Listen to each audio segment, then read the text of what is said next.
기도하겠습니다. 사랑과 은혜가 많으신 하나님, 오늘 이 명절임에도 불구하고 하나님의 말씀을 찾고자 이곳 가운데 오신 성도님들을 기억하여 주셔서 오늘 이 말씀이 선포될 때에 정말 마음속에 하나님의 은혜가 가득 찰 수 있도록 주님 인도하여 주시옵소서.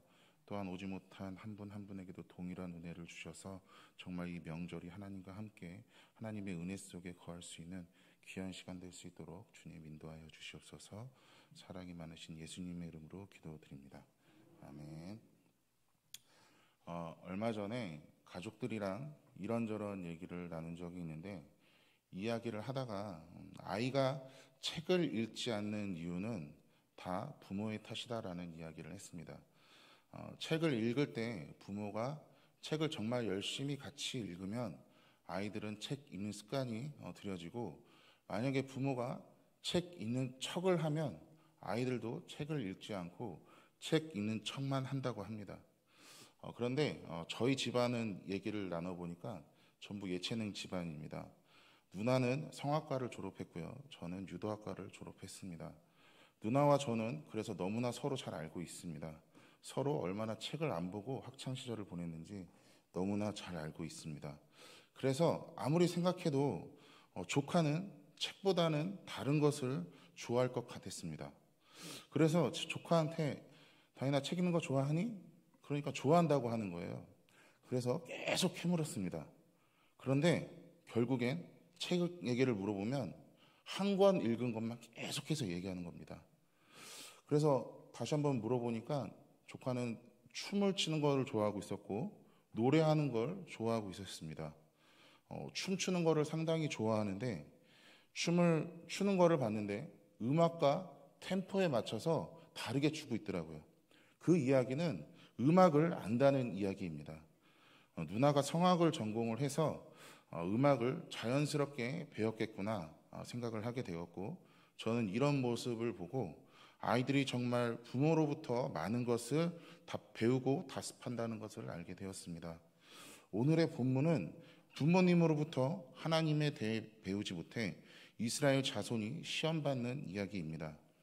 여호수아는 이스라엘 민족을 이끌고 대부분의 가나안 땅을 점령을 했고 각 지파는 땅을 받았으며 이제 배분받은 땅에서 살고 있는 가나안 족속들을 몰아낼 것을 하나님께서 명령을 하십니다. 하지만 이들은 몰아내지 못하고 함께 가족이 되어 살거나 그들의 주거구역에 스며들듯 살거나 아니면 산간지방에 살게 되었습니다. 그들은 가나안의 족속들과 사는 것이 편했고 전쟁보다는 평화를 선택합니다. 이들은 가나안 땅의 족속과 자녀들을 혼인시킴으로써 이제 몰아내야 할 적이 아닌 가족이 되고 그 가족에서 나오는 행복을 누리며 더 이상 전쟁이 없고 다치지 않는 그런 행복을 선택을 합니다. 결국 그렇게 가나안 족속과 함께 살아갔고 또한 그들의 문화를 수용하고 그들의 신들을 함께 섬기면서 그들의 마음속에는 하나님이 점점 사라져 갔습니다. 결국 다음 세대들은 하나님이 누구인지 모르는 세대로 자라나게 되었음을 성경은 이야기하고 있습니다. 사사기 2장 10절입니다. 제가 읽어드리겠습니다. 그 세대의 사람도 다 그 조상들에게 돌아갔고 그 후에 일어난 다른 세대는 여호와를 알지 못하며 여호와께서 이스라엘을 위하여 행하신 일도 알지 못하였더라. 아멘. 2장 10절의 말씀은 다음 세대들이 여호와를 알지 못하고 행하신 일도 알지 못함을 이야기하고 있습니다. 그래서 하나님께서는 여호와 하나님이 어떤 분인지 알게 하시려고 전쟁을 통한 시험의 방법을 선택하십니다. 그런데 이 시험은 누가 고득점인지 누가 저득점인지를 분별하여 저득점자는 처벌을 하고 고득점자는 상을 주는 그런 시험의 부류가 아닙니다. 이 시험은 하나님이 치르시는 다음 세대들의 검증 과정이라고 할 수 있습니다. 본문을 통해 검증하고 있는 것이 두 가지인 것을 알 수가 있습니다. 첫째, 이들이 하나님의 말씀에 순종을 하는가에 대한 검증과 두 번째, 이 검증의 과정에서 이방 민족으로부터 압제가 있을 때 이들은 하나님을 찾는가에 대한 검증입니다. 오늘의 본문 이후부터는 주기적인 압제와 고통을 통해 이스라엘의 다음 세대들은 하나님을 찾을 때까지 고통을 받았으며 그 고통의 울음을 들으시고 하나님은 사사를 세우셔서 그들을 구원하심으로 이들을 검증하십니다. 그러나 결국에는 실패임을 우리는 너무 잘 알고 있습니다. 본문을 묵상해 보면서 저는 이런 생각이 들었습니다. 사실 가르치지 않은 기성세대가 잘못한 것 같은데 왜 시험은 그 자손들이 받아야 할까요? 배우지 못한 이들이 도대체 무엇을 잘못한 것일까요? 이것은 마치 부모님이 산더미 같은 빚을 졌는데 그 빚을 갚으며 살아가는 자식들의 모습 같았습니다. 저에겐 이 다음 세대들의 시험이 이처럼 부모님의 잘못 때문에 빚을 갚으며 살아가는 그런 안타까운 모습으로 보여졌습니다. 왜 가르치지 않았을까요? 왜 하나님이 어떤 분이신지 가르치지 않았을까요? 자신들은 그렇게 하나님의 사랑을 받으며 이 가나안 땅에서 보여주신 하나님의 승리의 손과 자신들을 도우시는 하나님을 경험하며 하나님의 은혜를 통해 기쁨이 넘쳐나고 그러한 하나님과의 삶을 함께하는 삶을 누렸으면서 왜 자식들에게는 이 하나님에 대해 가르쳐주지 않았을까요? 이 질문에 답을 하기 전에 한 가지 알아야 할 것이 있습니다. 사실 모든 다음 세대가 다 하나님을 잊은 것은 아니었습니다. 1장에서는 이스라엘의 자손들이 하나님께 의지하며 가나안 족속을 몰아냄을 볼 수가 있습니다. 그럼에도 성경은 다시 2장에서 여호수아가 죽고 나서 다음 세대들이 하나님을 알지 못하기에 시험을 한다고 행하신 일도 알지 못한다고 이야기하고 있습니다. 저는 이러한 성경의 표현을 보면서 예수님의 비유가 생각이 났습니다. 마태복음 18장 12절입니다. 제가 읽어드리겠습니다. 너희 생각에는 어떻겠느냐?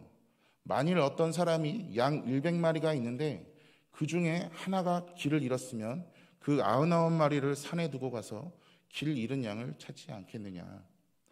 저는 이 구절을 빗대어 하나님을 아는 다음 세대들이 있음에도 알지 못했다고 표현한 것은 길 잃은 한 마리의 양같이 이스라엘의 자손들을 끝까지 포기하지 않으시는 이 하나님의 사랑을 알게 하고자 하는 것이 아닐까 하는 생각을 해보았습니다.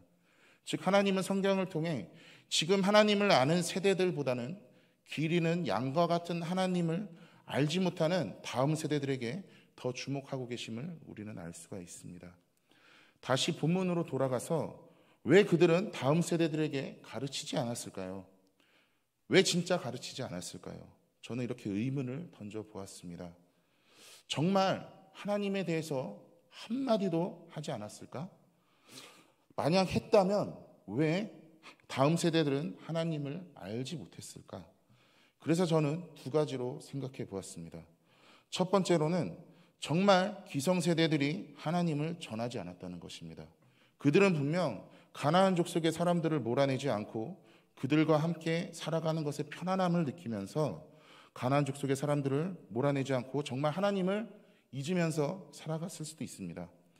우리도 가끔 이런 상황이 있을 수 있습니다. 정말 생활이 안정되면 감사함을 점점 잊으며 살다가 또 어려움과 환난이 닥칠 때야 비로소 하나님을 애타게 찾는 모습이 있지 않습니까?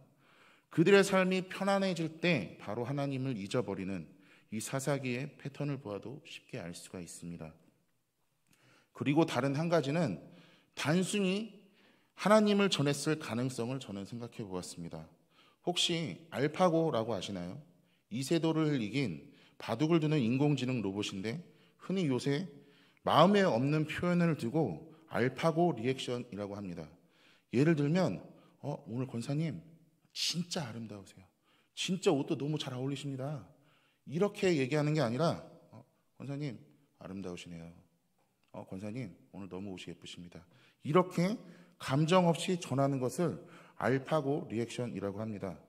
그래서 혹시 이렇게 전했던 것이 아닌가 생각을 해보았습니다. 그래서 단순히 이와 같이 하나님을 전했을 수도 있습니다. 하나님은 우리를 구원하신 분이야. 하나님은 좋으신 분이야.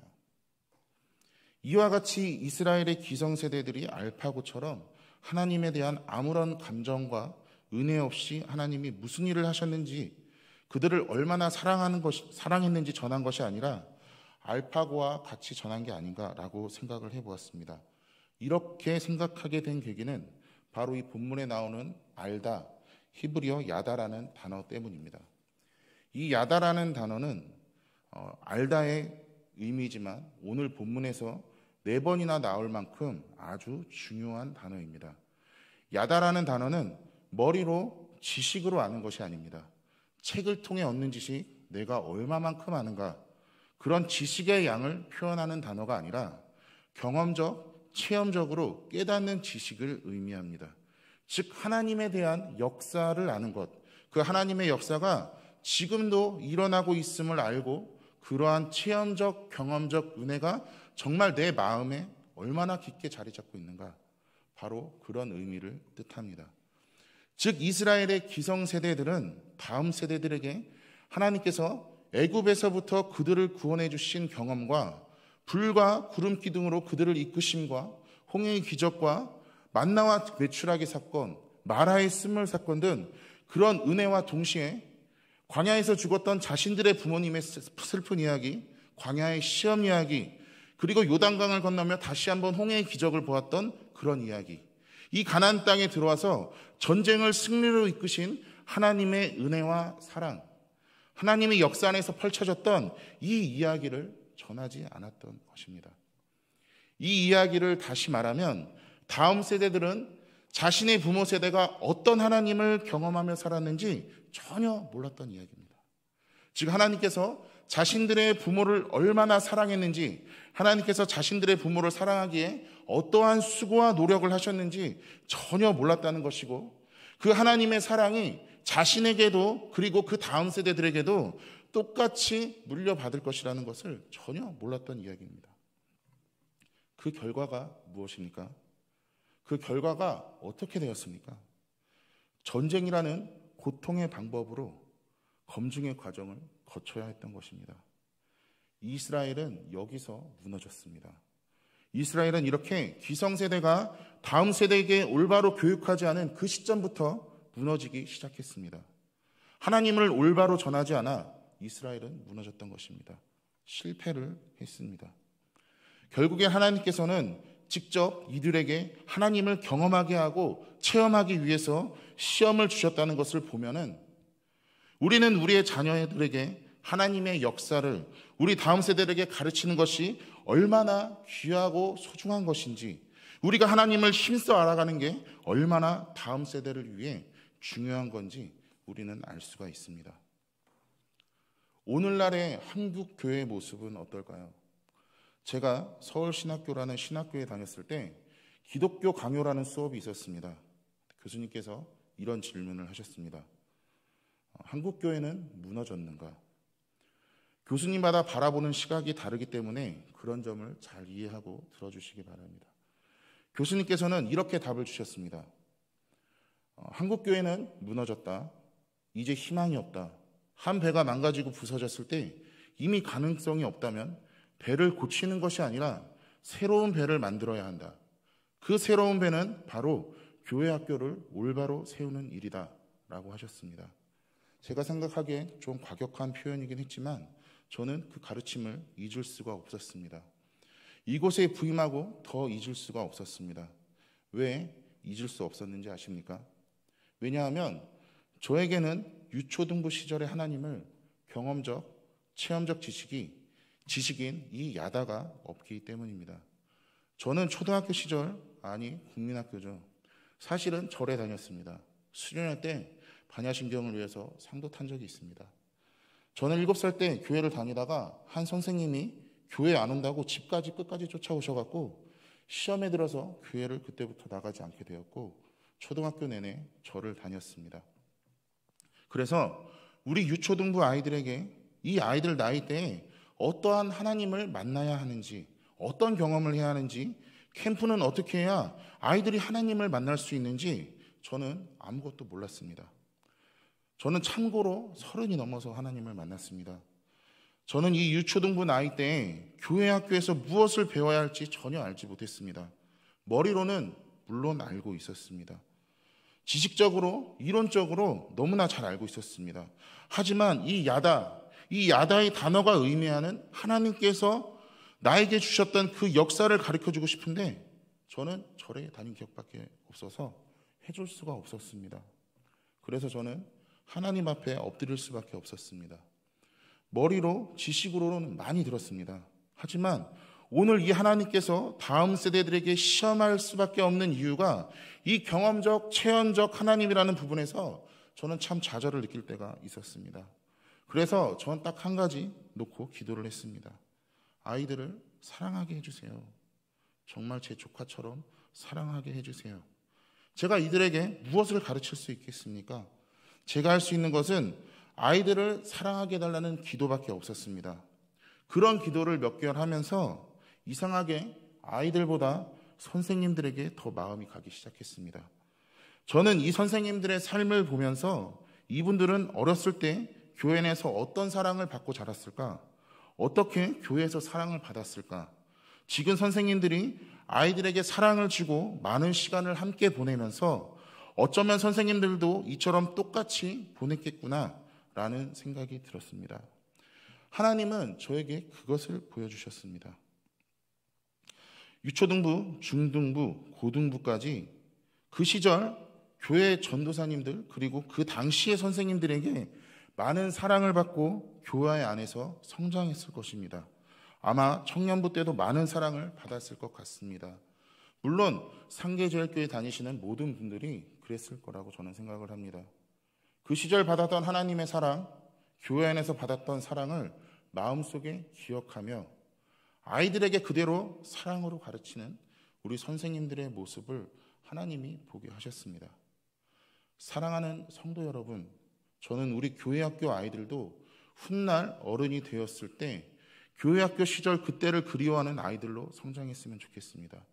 성도님들의 손자이자 손녀이자 자녀이자 서로가 가족인 이 상계제일교회에서 훗날 어른이 되었을 때 자신의 이 시기에 받은 사랑을 그리워하면서 그들이 낳은 자녀에게 자신들이 받은 사랑을 전하는 하나님의 백성으로 성장했으면 좋겠습니다. 저는 교회학교 아이들을 보면서 이런 상상을 많이 했습니다. 우리 아이들이 유초등부실로 가는데 한쪽에서 찬양이 들리는 겁니다. 근데 그 소리가 정말 기쁨의 찬송 소리여서 아이들의 발걸음까지 옮겨가는 겁니다. 그래서 뭐지? 하고 이렇게 아이들이 보니까 어른들이 기뻐 찬양하는 모습을 보게 된 겁니다. 그리고 아이들이 예배 시간이 아니지만 교회 어느 곳에서 언제든 하나님을 찬양해도 되는구나. 이렇게 기쁘게 찬양을 드리는 거구나. 이런 것들을 보고 느끼며 나중에 어른이 되었을 때 이들이 정말 삶에 어려움이 닥쳤을 때 교회 안에서 그 어른들이 불렀던 찬양을 그 기쁨의 찬양을 떠올리며 본인도 교회에서 어느 곳에서 마음껏 기쁨으로 하나님을 찬양하고 그 다음 세대들에게도 똑같이 기쁨의 찬양을 보고 배우게 하는 하나님의 백성으로 성장했으면 좋겠습니다. 우리 아이들이 교회 입구에 들어오는데 정말 따뜻하게 안아주고 정말 반갑게 인사해주고 말도 걸어주고 그러한 교회의 따뜻함을 가지고 성인이 되어서 그런 자신의 어렸을 때의 추억을 회상하며 그대로 그 다음 세대들의 아이들에게 전하는 하나님의 백성으로 성장했으면 좋겠습니다. 우리 아이들이 정말 교회에 와서 마음껏 뛰놀고 찬양하고 선생님들 그리고 저 같은 담당 교육자들한테 괴롭히면서 먹을 거 사달라고 하고 같이 뒹굴고 함께 놀면서 정말 재밌게 놀면서 하나님 안에서 말씀을 배우며 성장했으면 좋겠습니다. 그래서 이 아이들이 교사가 되거나 교회의 중직자가 되었을 때 말씀은 머리로만 배우는 것이 아니라 하나님은 이렇게 머리로만 배우는 것이 아니라 이렇게 같이 뒹굴고 함께 놀면서 정말 재밌게 배우는 것이라고 그 다음 세대 아이들에게 전하는 우리 아이들이 되었으면 좋겠습니다. 저는 우리 상계제일교회 교회 학생들이 그런 하나님의 백성이 되었으면 정말 좋겠습니다. 사랑하는 성도 여러분, 하나님께서 체험한 하나님 그리고 경험한 하나님을 우리 아이들에게 여러분의 삶을 통해 마음을 다해 가르쳐 주시기를 정말 간곡히 부탁드립니다. 아직 코로나로 인해 집에서만 예배를 드려야 하는 우리 아이들에게 가정에서 경험의 하나님, 체험의 하나님을 가르쳐 주시기를 간곡히 부탁드립니다. 저는 우리 아이들이 훗날 오늘의 본문에 나오는 다음 세대와 같이 하나님을 모른다는 이유로 시험을 치러야 하는 불행한 세대가 되지 않기를 바랍니다. 하나님을 모르는 그런 불행한 세대가 되지 않기를 정말 바랍니다. 저는 이 다음 세대의 시험이 오늘 이 사사기에만 기록되는 역사가 되기를 바랍니다. 여러분께서 초등학교 때 교회에서 받았던 사랑이 무엇입니까? 여러분께서 중학교, 고등학교 때 받았던 사랑은 무엇이며 청년 때 받았던 사랑은 무엇입니까? 지금 우리 아이들의 나이대에 교회에서 장로님들과 집사님들과 권사님들에게 받았던 사랑은 무엇입니까? 그 사랑은 하나님께서 주셨고 그 사랑을 아이들에게 꼭 전해 주십시오. 여러분과 하나님과의 역사를 꼭 전해 주십시오. 여러분이 누렸던 하나님의 은혜를 우리 아이들도 누릴 수 있게 꼭 전해 주십시오. 그래서 하나님을 경외하고 말씀에 순종하는 우리 교회학교 학생들로 잘 이끌어 가도록 함께 기도해 주시고 교회학교에 관심을 많이 가져 주십시오. 우리 성도님들 정말 우리 교회학교 아이들에게 성도님들이 받으신 그 크신 하나님의 사랑을 전하는 상계제일교회 한 분 한 분 되실 줄 믿습니다. 내일은 민족 고유의 명절 추석입니다. 이번 명절에는 아이들에게 지금까지 이 명절마다 주신 하나님의 사랑을 아이들에게 덕담으로 해주시길 간절히 바라며 은혜 속에서 모든 가족이 명절을 보내는 우리 성도님들 되시기를 주님의 이름으로 축원합니다. 기도하겠습니다. 사랑과 은혜가 많으신 하나님, 오늘 본문을 통해 다음 세대들에게 하나님의 역사하심을 가르치는 것이 얼마나 중요한 일인지 함께 보았습니다. 날마다 큰 은혜로 우리 성도님들의 삶을 풍성히 채워주셔서 아이들에게 하나님을 마음껏 자랑하며 전할 수 있는 우리 성도님들 되도록 은혜를 더하여 주시옵소서. 사랑과 은혜가 많으신 예수님의 이름으로 기도드립니다.